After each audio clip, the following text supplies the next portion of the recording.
As the deer pants for the water, so my soul longs after you. You alone are my heart's desire, and I long to worship you. You alone. You alone are my strength, my shield. To you alone may my spirit yield. You alone are my heart's desire, and I long to worship you.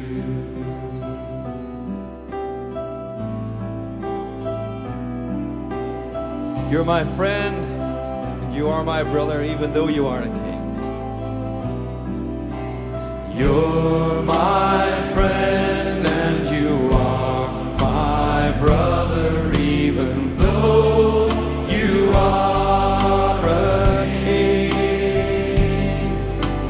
I love you more than any other, so much more than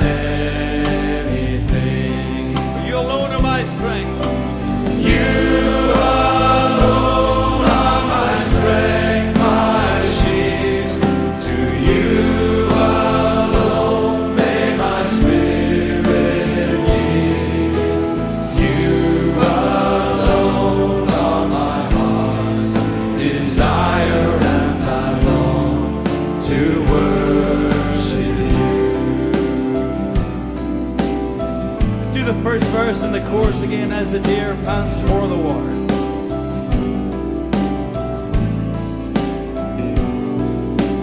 As the deer pants for the water, so my soul longs after you.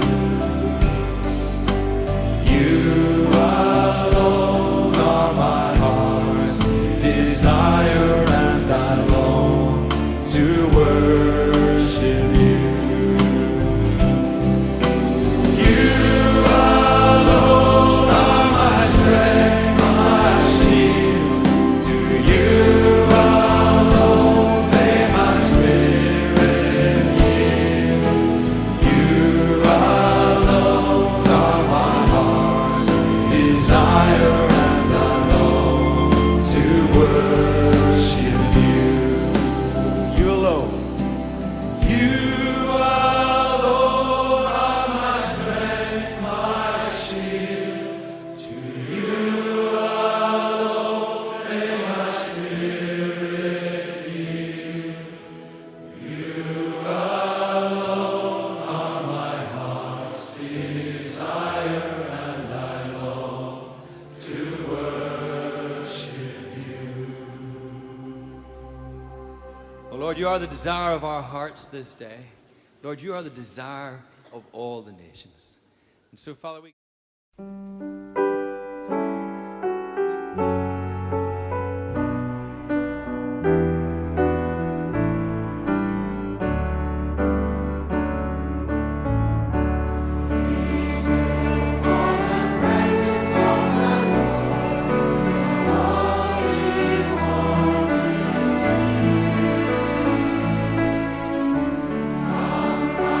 Before the God with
Vanoggend.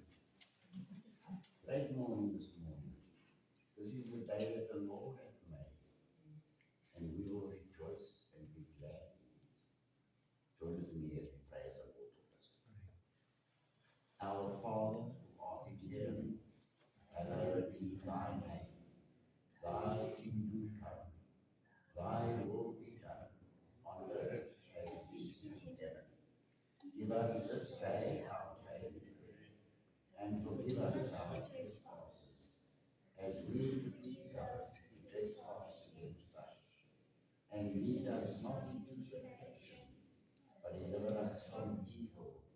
For thine is the kingdom, the power, and the glory, forever and ever. Amen. Turning your Bibles to the Gospel of Luke, we'll be reading from verse 22, chapter 22, I beg your pardon, chapter 22, from verse 14 up to and including verse 38. And our text verses are verses 23 and 24. I'm reading from the English Standard Version. Everybody there?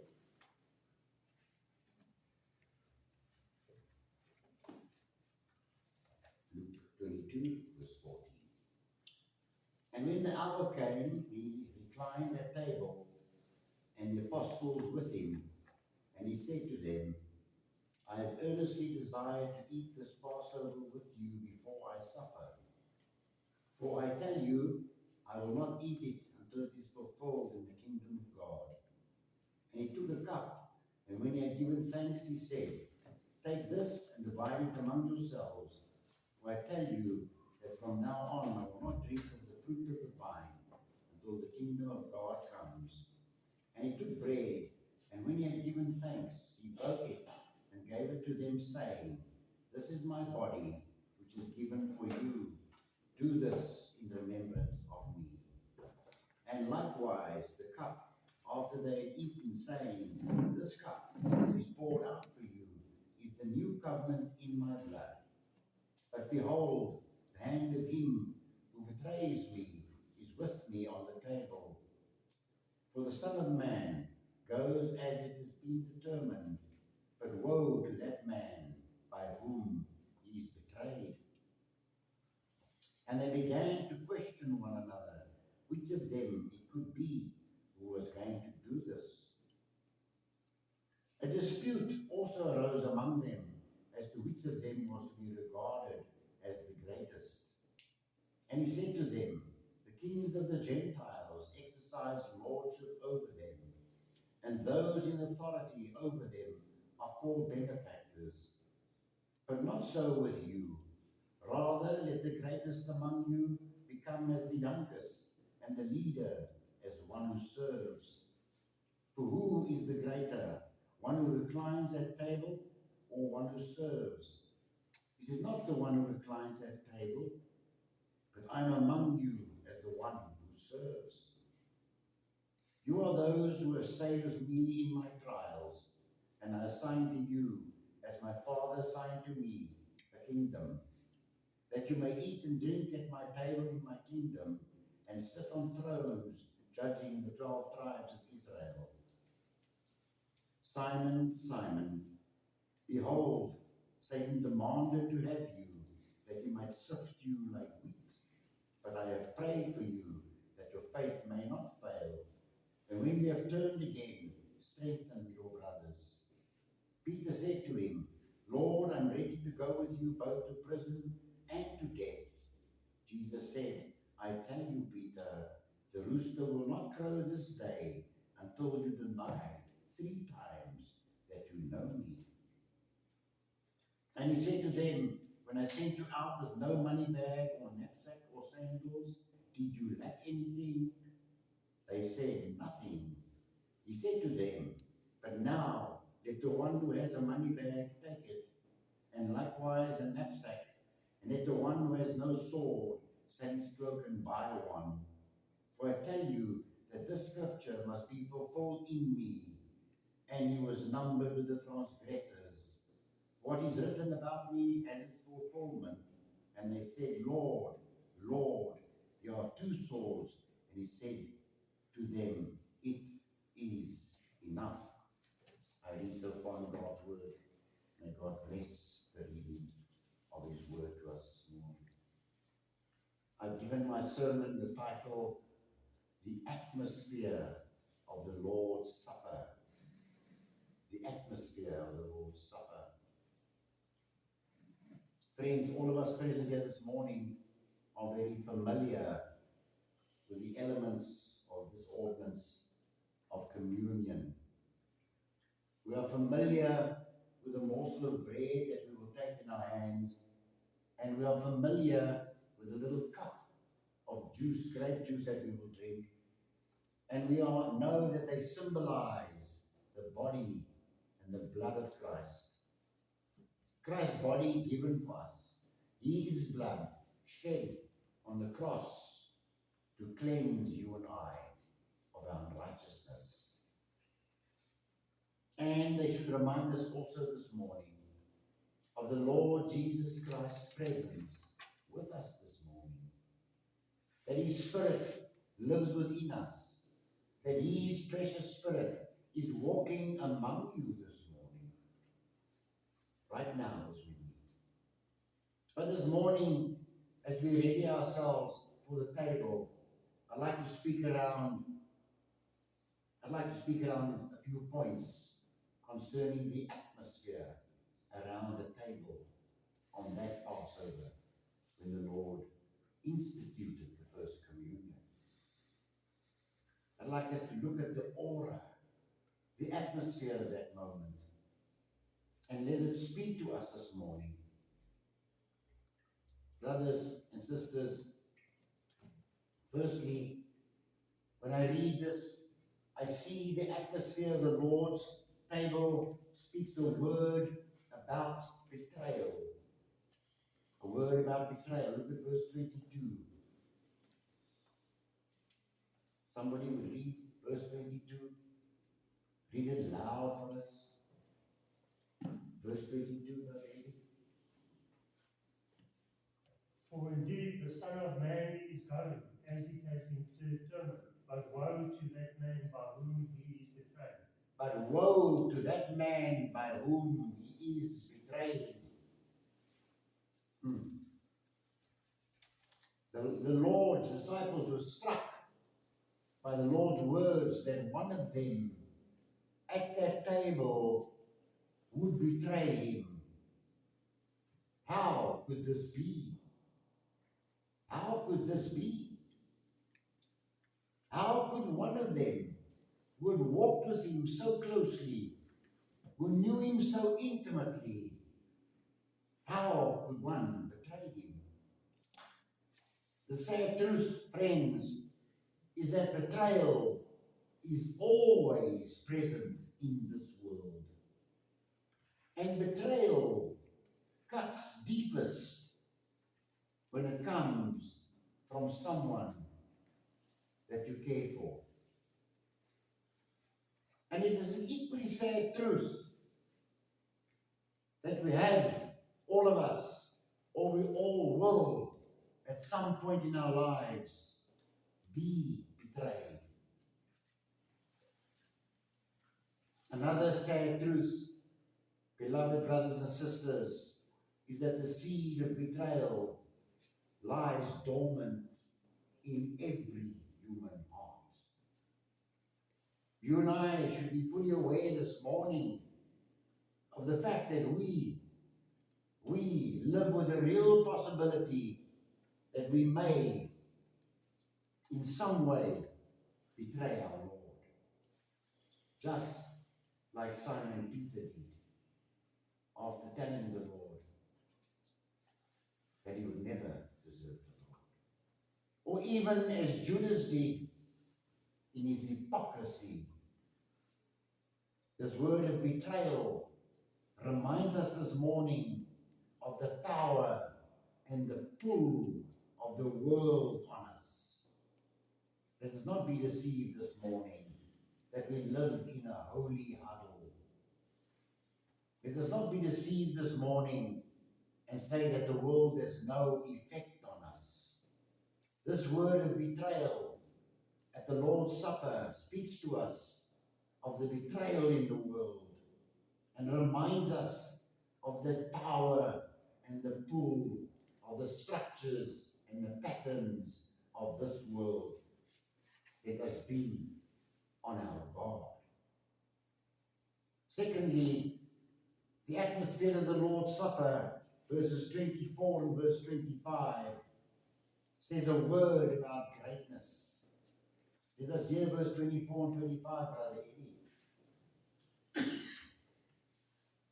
And there arose also dispute among them as to which of them was regarded to be greatest. And he said to them, the kings of the Gentiles lord it over them, and those who have authority over them are called benefactors.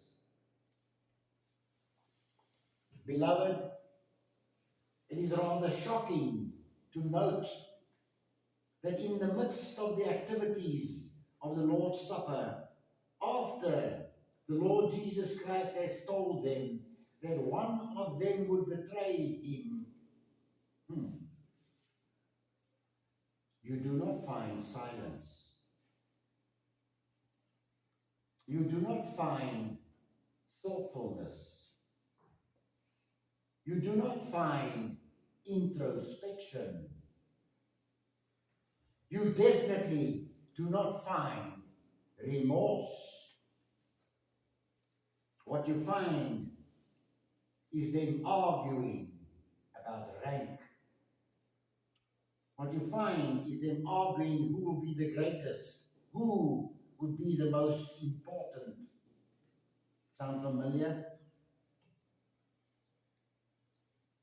You see, my brothers and sisters, it is that age-old problem of the ego screaming for attention. It is the human ego that loves to be applauded.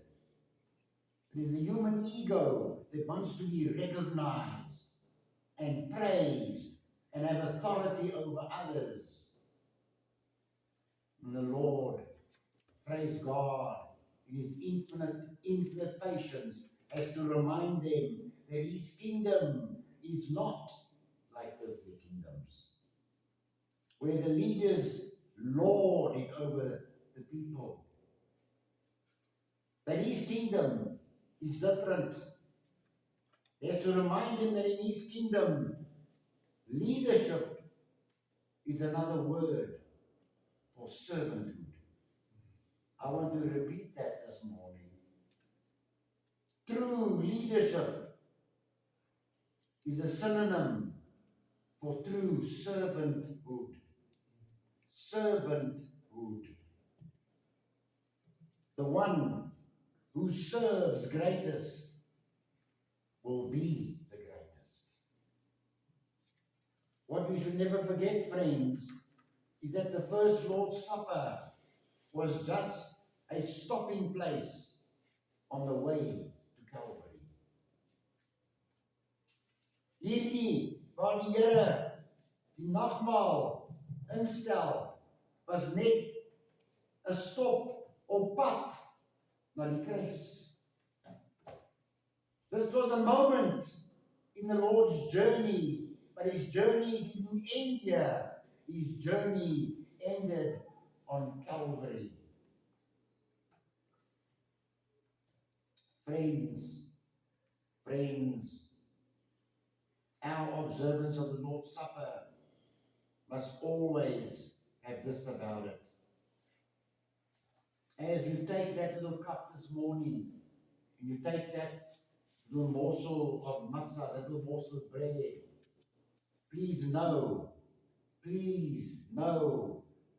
that you are on your way to your own cross.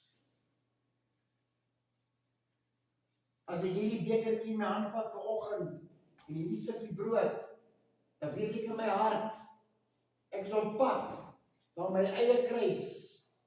There where I will go and I will crucify this ego that wants to be pandered to, that wants to be applauded, that wants to be praised, that likes the pat on the back, that likes to be recognized when I walk in the streets. I go to crucify that ego, to crucify the self. There must be in this, my brothers and sisters, a complete setting aside of classes and ranks, a complete setting aside of human categories and human hierarchies. As we gather together this morning, please realize that true greatness is only found in humble service. You will not find true greatness in the kingdom of the living God with pride. If you're running after recognition, if you want to see your name in the papers, you will only find true greatness in the kingdom of God in humble service. Because in the kingdom of God, we cannot lord it over others. We just cannot. Thirdly, the atmosphere has a word about purpose. Verse 29, you can read it later, guys. It says a word about purpose. The atmosphere has a great deal to say to us about the real purpose of life. A purpose that is so often overlooked in all our activities. Sometimes it may even seem to you that what you do has no purpose. Sometimes you may think, these things I'm doing for the Lord, what use is there? What power is there? What purpose do they serve in this big world? We've seen this week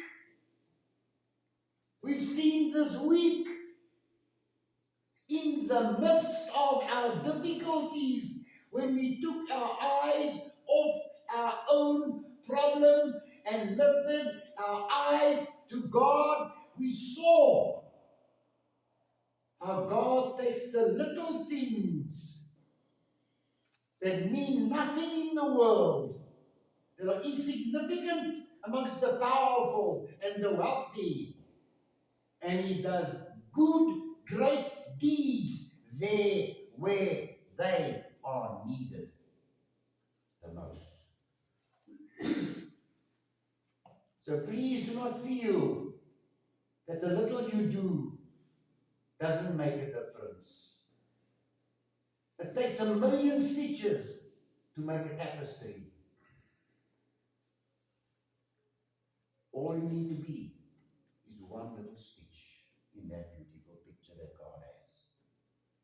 Maybe God has decided that all you will be is one stitch. Then be that one stitch for the glory of God.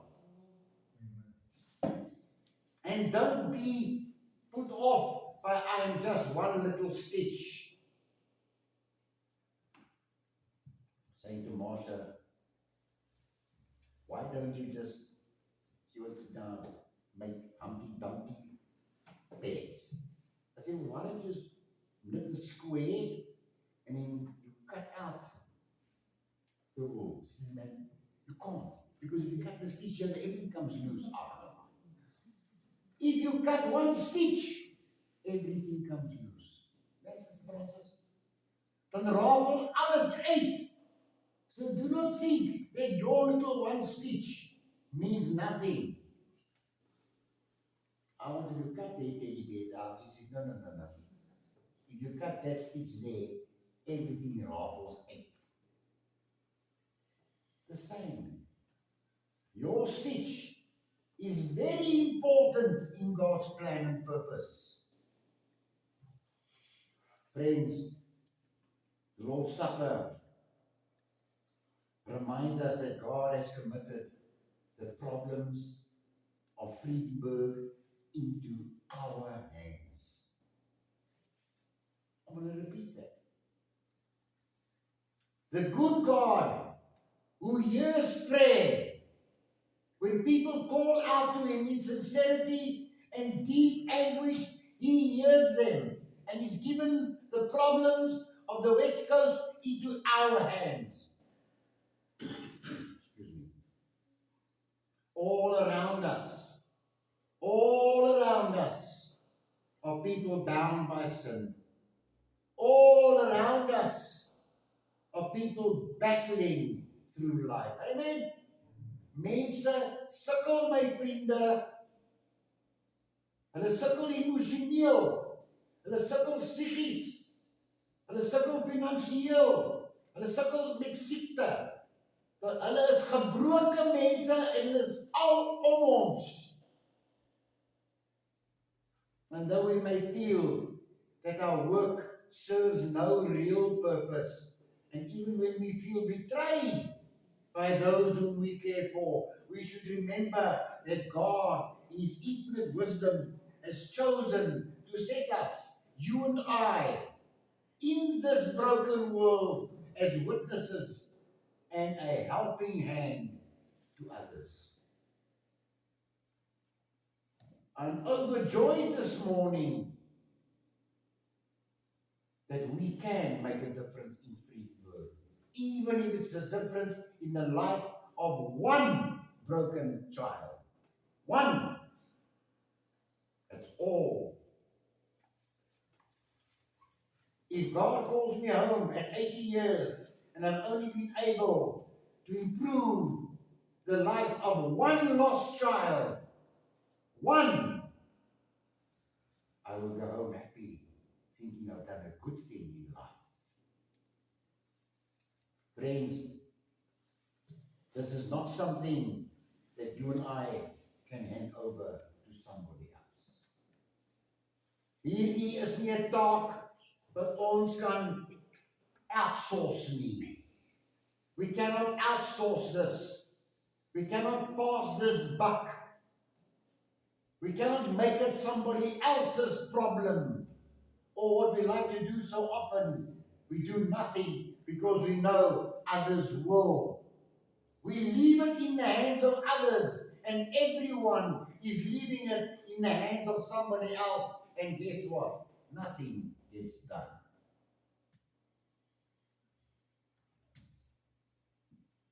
We cannot delegate this. The task under God is ours. It is yours. It is mine. At the Lord's Supper, we are reminded that there are our problems under God's guidance. My fourth and final point. The atmosphere has a word to say about the world. Brother Eddie, please be so kind and read the strange words of Jesus in verses 35 to 38. Strange words. And he said to them, when I sent you out without money belt and bag and sandals, did you lack anything? They said, not a thing. And he said to them, but now, whoever has a money belt is to take it along. Likewise also bag. And whoever has no sword should sell his garment and buy one. For I tell you that this which is written must be completed in me. And he was numbered with transgressions, for that which refers to me has its completion. And they said, Lord, look, here are 2 swords. And he said to them, it is enough. Thank you, Brother Eddie. Friends, the key to this passage is in the Lord's admonition to buy a sword. This was the hallmark of an outcast, that he carried a sword. And buying a sword was a symbolic phrase in the days of the Lord Jesus to say that you better equip yourself for a life of an outcast. If you were in the marketplace and you criticized the emperor, the Roman emperor, which was illegal, you criticize him, your friend would probably say to you, Brother Rob, you better go and buy yourself a sword. Because what it meant was, from now on, you're an outcast. What we also need to understand is that for any civilian to carry a sword during Passover in Jerusalem was a criminal offense. Jesus knew that he was now an outcast, and that his disciples would no longer be looked upon by others as decent, law-abiding citizens. When the disciples took Jesus, when they told Jesus, Lord, we have 2 swords, and he says it is enough, it's simply the Lord saying, you guys have completely misunderstood me again. What Jesus was saying to them was that now they would have to make their own way in the world. They were to take their money bag and their knapsack and no longer depend on the world for provisions. That's what the Lord is saying here. From this day on, when they arrest me, you will be outcasts. You need to take care of yourselves going forward. You cannot depend on the world. The church cannot depend on the world for resources, for kingdom work. The church cannot. God's people must support Christ's movement. God's people must support their own campaign for the Lord under the guidance and power of the Spirit of God. This must be so, because when the world pays the bills, the world calls the shots. And the church loses power. In conclusion this morning, my beloved brothers and sisters, as you come to the Lord's table this morning, please consider in your heart, consider betrayal and hypocrisy. The betrayal of the Lord and hypocrisy. I know there's no betrayal in our hearts, but let us be on our guard. Think of true greatness. That true greatness is only found in humble service. Think of the purpose of God for you and ask yourself, how do I allow the world out there to influence me in my walk with God? Amen. God bless you.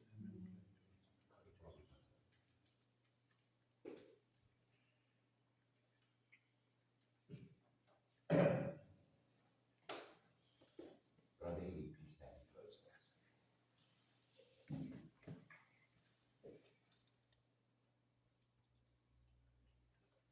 Lord, we stand again before you. Lord, naked, because there's nothing that we can hide from you. Because of we've heard so many times from the pulpit. You research of men's hearts. Lord, we ask this morning that you would just guard us against betrayal, Lord. Because no matter how holy and righteous we think we are, there is betrayal that is lurking there, Lord. Lord, I'm just thinking of the scripture in 1 John that says, if I say that I have no sin, I'm making you out a liar, Lord. I just ask by the power of the Holy Spirit, that you would just help us and protect us and warn us and make us aware when we're walking down that road of betrayal or sin. Lord, I ask again that you would just take this message that we heard this morning and plant it in our hearts, Lord. That we would go out and reflect on what was said, Lord. Rob made a statement the other day that says, many people that hear a sermon, if you ask them straight after the sermon what was said, they've got no clue. So Lord, I ask that you would come and bury your word, bury your truth, because your word is the truth.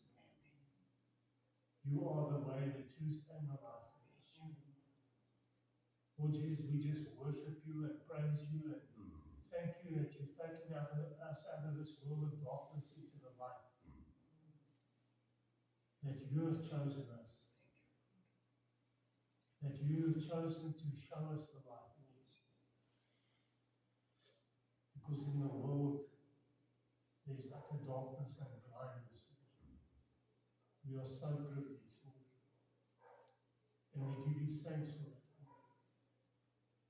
And we ask now that we, as we partake of elements of this sacrament, Lord, that we would do it with seriousness, Lord. And it wouldn't just be some ceremony that we perform once a month. That it would truly speak to us and make us remember what you did on the cross for us, Lord. Because without the cross and your resurrection, we have no hope.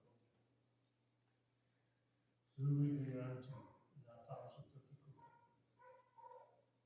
Who would we lean on, Lord? The Lord asks that you just guide us every step that we take. But Lord, that we go out in this world and seek first your kingdom and your righteousness. And you've promised